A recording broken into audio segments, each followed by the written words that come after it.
Greetings, everybody. Welcome to another episode of Hot Talk HR. I'm your host, Mihaly. My guest today is the ultimate guest for a Hot Talk HR session. He's a true rebel, a provocateur, an author of 2 New York Times best-selling books, Under the Hood and Bury My Heart in Conference Room B, The Unbeatable Impact of Truly Committed Managers. Stan Slap, the founder and CEO of Slap Group. In today's episode, we shall be debunking some popular management myths around employee commitment, work-life balance, and leadership. I hope you will enjoy this episode, and if you do, don't forget to hit the subscribe button, visit our podcast pages on Spreaker and Spotify.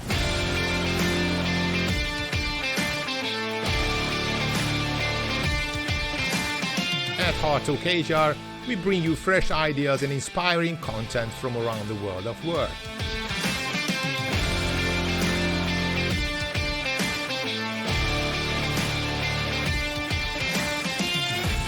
So Stan Slap, is such a privilege, such a delight having you on the show. Thank you so much for tuning in. You are in San Francisco, I'm in Budapest. We are both locked down in our home office, and before I pressed the record button, we were chatting. So let's start addressing the elephant in the room. What are some of the perils and some of the opportunities coming out from this current pandemic coronavirus era for organizations? And what are some of the lessons learned we can take away for companies? I think the starts, whatever you do strategically and tactically from a cultural perspective, starts with a couple of foundational points of view. And the first is to aim to pass the right test, which is not just that your company will survive, but that it will succeed even more than it has before. So if you set that as the bench, if you said, this is not only going to be a time period where we survive, we're actually going to be more successful than we've ever been. We are going to be stronger. We are going to be more united. We're going to post record numbers. We're going to emerge faster. We're going to emerge with a better reputation inside and outside. And if you set that as the bench and then work backwards from there, what would we have to do to make that happen? That's very different from a hunker down survival mentality that is going to limit unity, going to limit creativity, going to limit resilience. So I would say first, for any company, aim to pass the right test. The second thing is the only way you're going to do that is with the support of your cultures as evangelists. Now you have 3 cultures like any company does. You have your manager culture, your employee culture, and your customer culture. And all of those cultures have to be evangelists for you and your point of view. What you have to do, starting with your employee and manager cultures, because you can't sell it outside if you can't sell it inside, is you have to create a culture of accountability. This is critical. Now, there's no question, the pandemic and all of the economic and societal implications, that happened to you.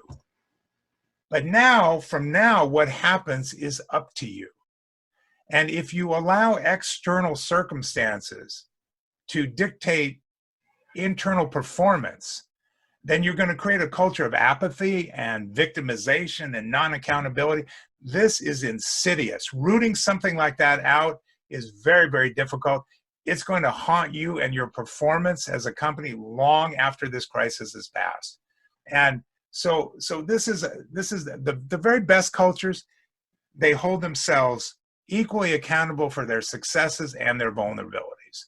And the important thing here is to recognize, first of all, it's the only prediction that any of us can make about what's going to happen in the future is that whoever actually makes a prediction about what's going to happen in the future has a pretty good chance of looking like an absolute moron, because we don't know what's going to happen in the future, except this.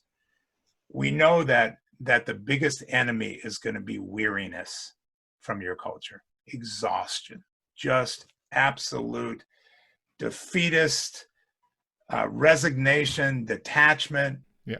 Now, there are antidotes to weariness for a culture. And you start by modeling and insisting on an equation of accountability. To say, don't spend time giving us excuses about why we don't have the resources now, we don't have this, we don't have. All of that may be true, but there's only one equation we're going to accept. This is what we did or didn't do equals this is what happened. That's where to focus. That's what we're going to learn from. That's where we're going to take energy from. Now, the other thing about the antidote to weariness, to deep exhaustion and depression and detachment from your culture is energy.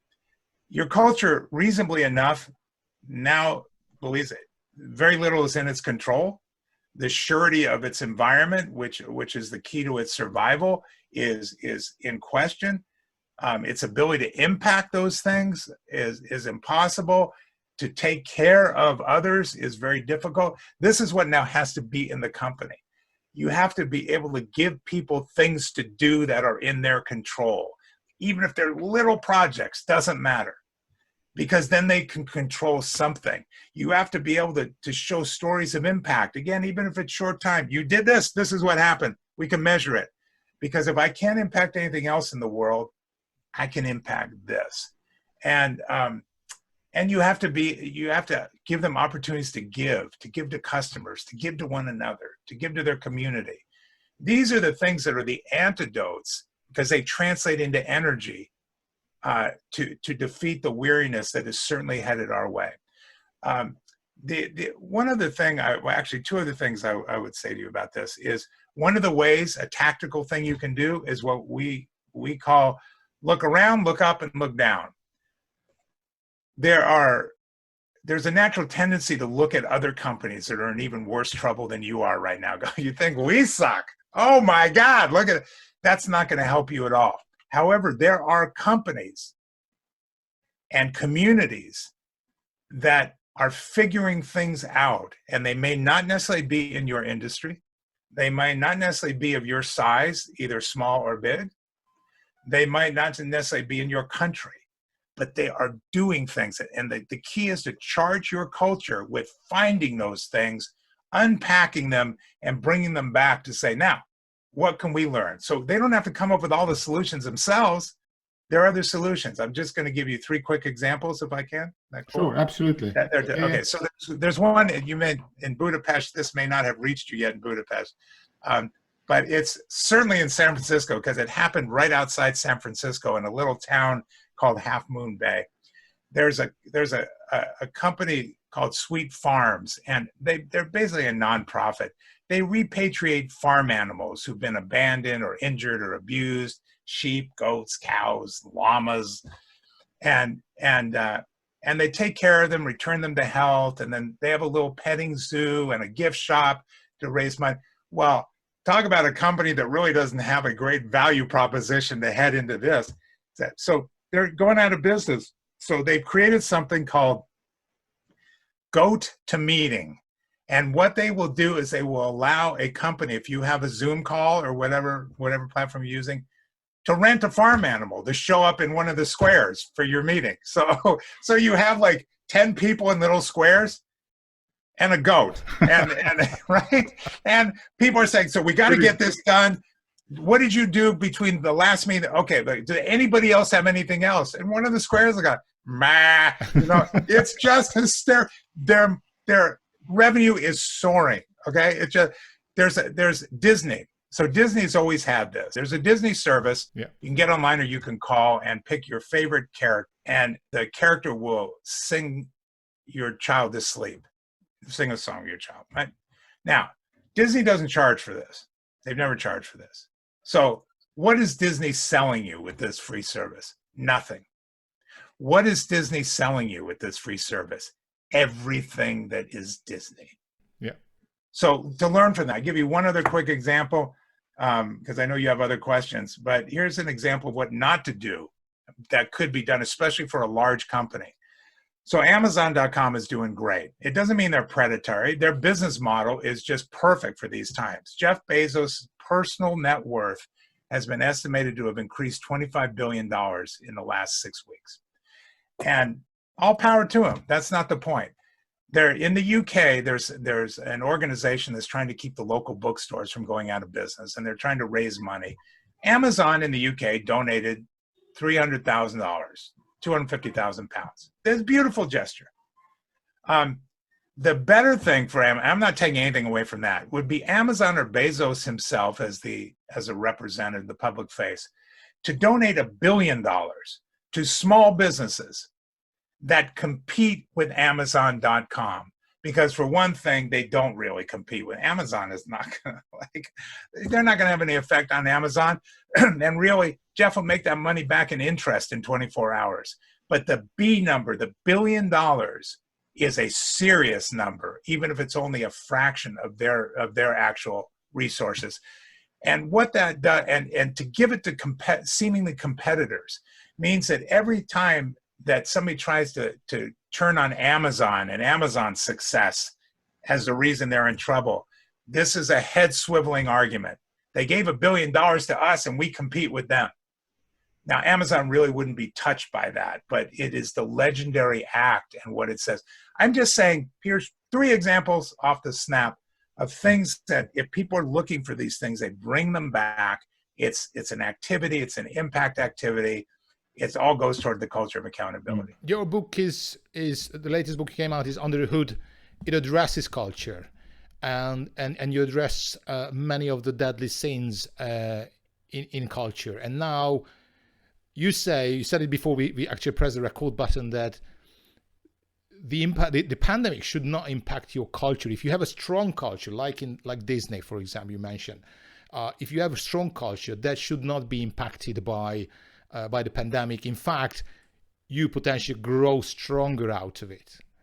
So what is the good test whether you have the right culture, and what do you suggest for leaders, for primarily HR leaders are watching our discussion and our talk?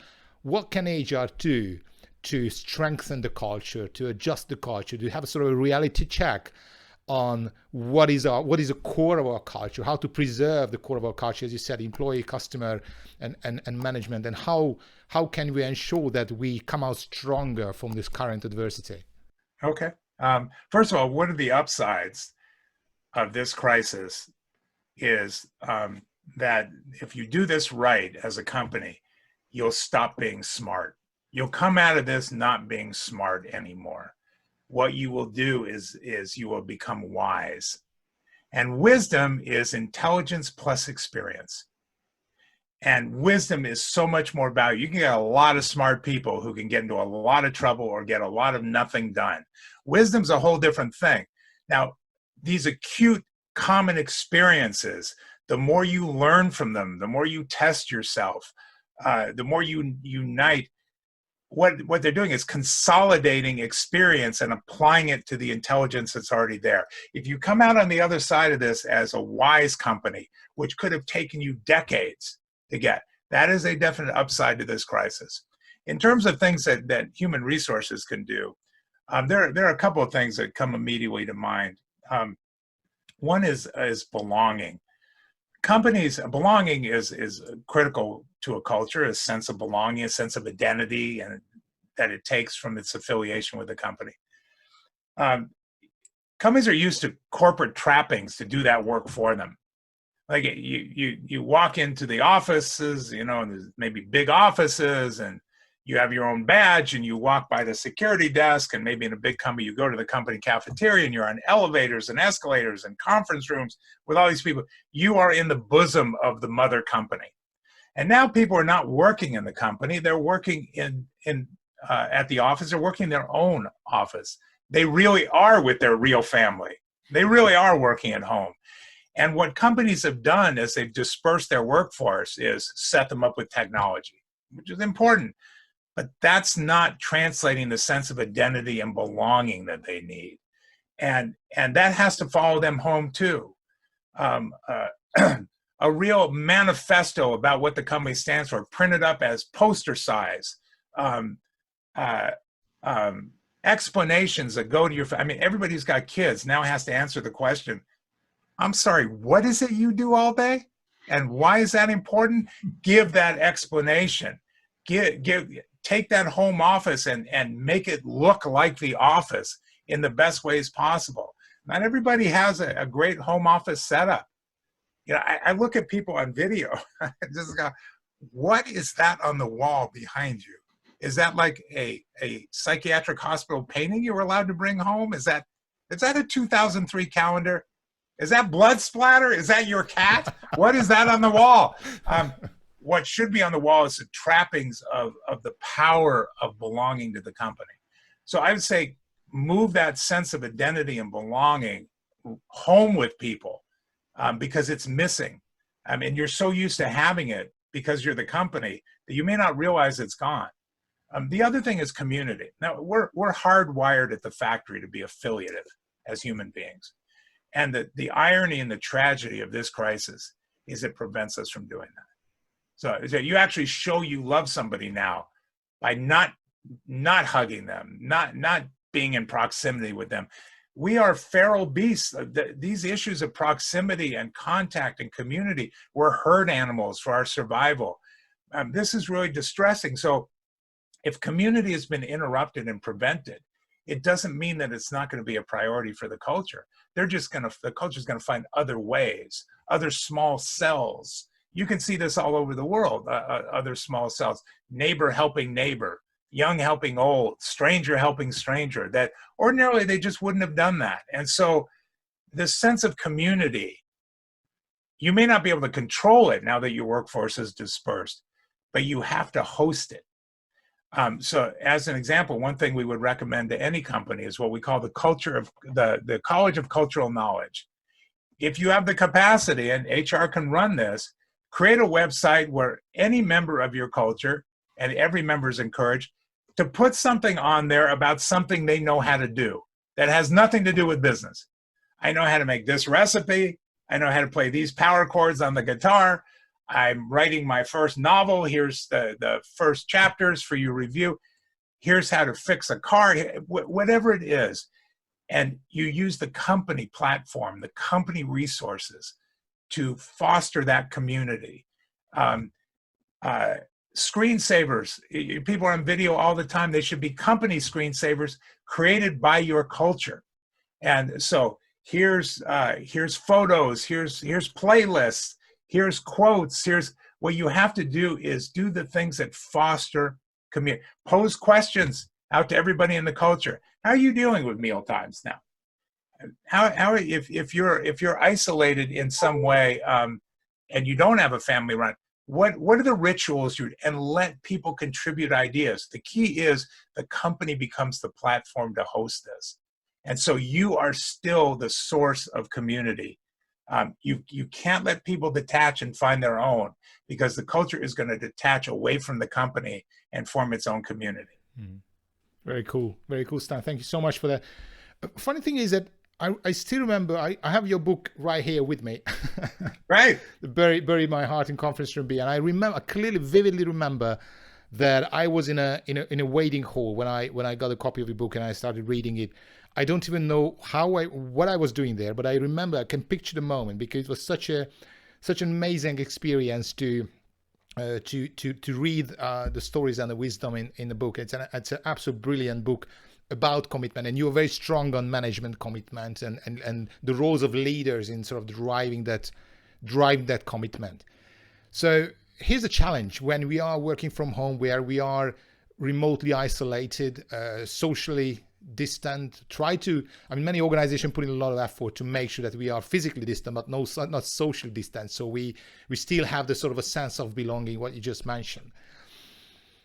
But and its research proves that we work longer when we are work at home. We kind of miss the routine of getting in the office, going home from the office. So people tend to work longer, and it does wear down on people.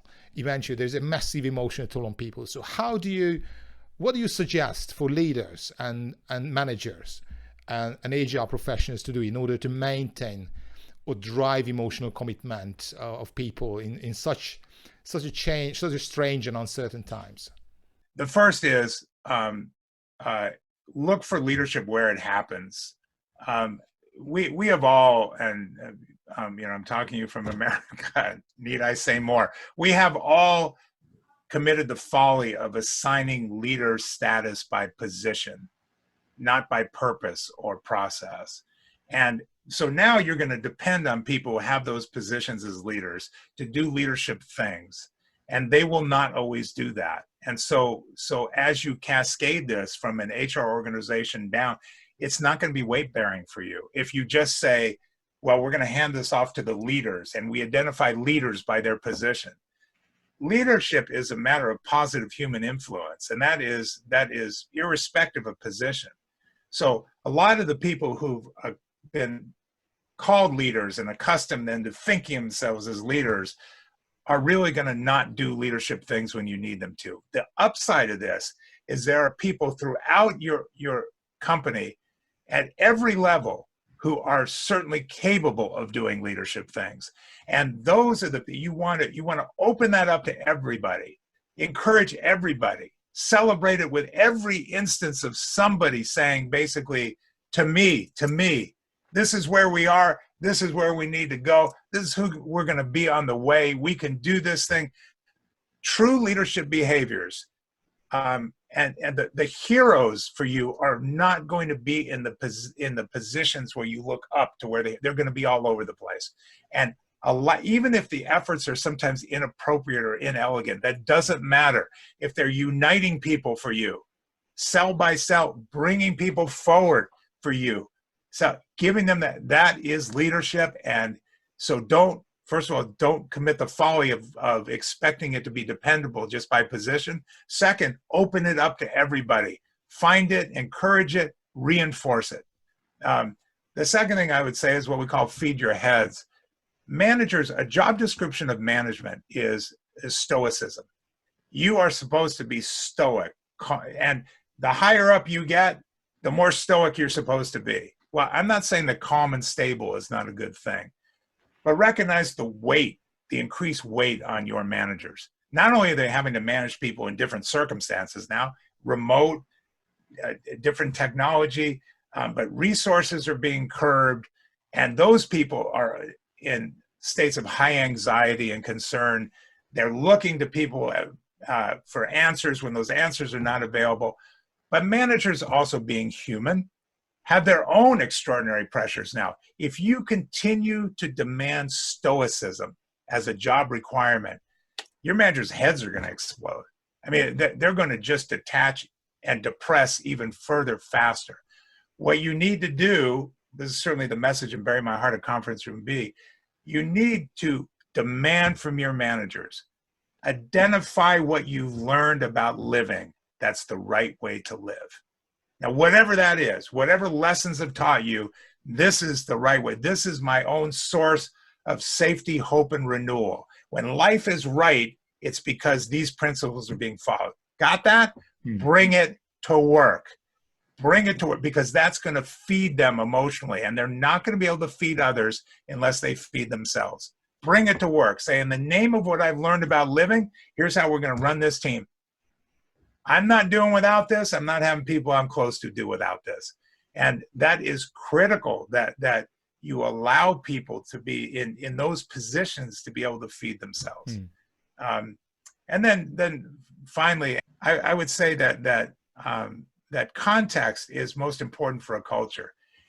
You may be doing a lot of great stuff for the culture, but unless the culture can link it to an emphatic, dramatic declaration of intention, then those things don't matter much. They don't build trust. The culture's got to be able to say, management said this and did this. Well, now those are proof points about the surety of our environment. If there's no context, there's no trust. If there's no trust, there's no commitment. So just doing a bunch of good stuff, that's fabulous. It's not going to get you what you need from the culture unless you preface it with an emphatic, dramatic declaration of intention. This is who we are. This is our humanity. This is our character. These things are not open to compromise. We're reasonable about many things, not this thing. If the culture's heard that and is able to link what you do to that, then you're going to get momentum. Without that, you're just going to get a bunch of stuff that just evaporates on you, no matter how well-intentioned it was. Brilliant, Stan. Thank you so much for that. I know you're conscious about your time. So very quickly, if people want to get in touch with you, what is the best way to find you? Well, these days, I just say, climb to the roof and howl at the skies, and we'll hear you. My company is called SLAP, by a remarkable coincidence. The website is slapcompany.com. My personal email, since it's for your listeners, is stan@slapcompany.com.